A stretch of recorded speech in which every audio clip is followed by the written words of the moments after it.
এখানে দুনিয়ার সমস্ত মানব মণ্ডলী, নারীগণ, পুরুষগণ, সকল মানুষের আল্লাহ রাব্বুল আলামিন সকল ধর্মের লোককে সম্বর্ধনা দিয়েছেন।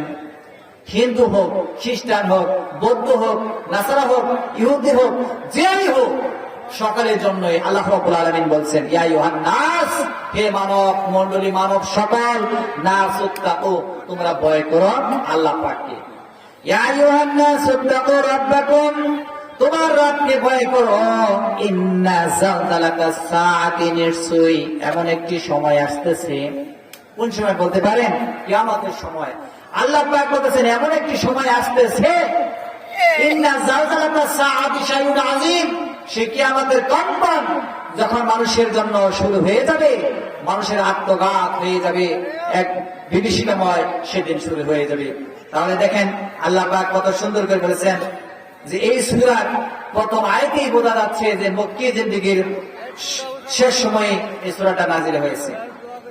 এরপরে যদি আপনি দ্বিতীয় আয়াতের দিকে লক্ষ্য করেন, সূরাতুল হজের, সেখানে আল্লাহ পাক বলেছেন কত সুন্দর করে দেখেন।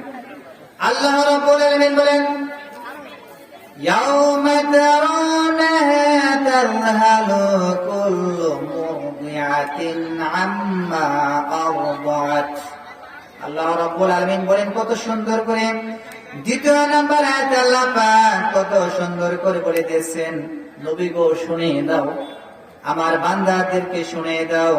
আল্লাহ রাব্বুল আলামিন কত সুন্দর করে বললেন, ইয়াউমা তারাউনাহা তাযহালু, সেদিন দেখে যাব কুল্লু মুরদিআতিন, প্রত্যেকটি ব্যক্তি, আম্মা আরদাত, যারা নাকি নিজের ছোট্ট বাচ্চাকে দুধ পান করায়, সেই কিয়ামতের ভয়াবহ দৃশ্য দেখে মানুষেরা নিজের দুধের বাচ্চার কথা মা বলে যাবে, মনে থাকবে না।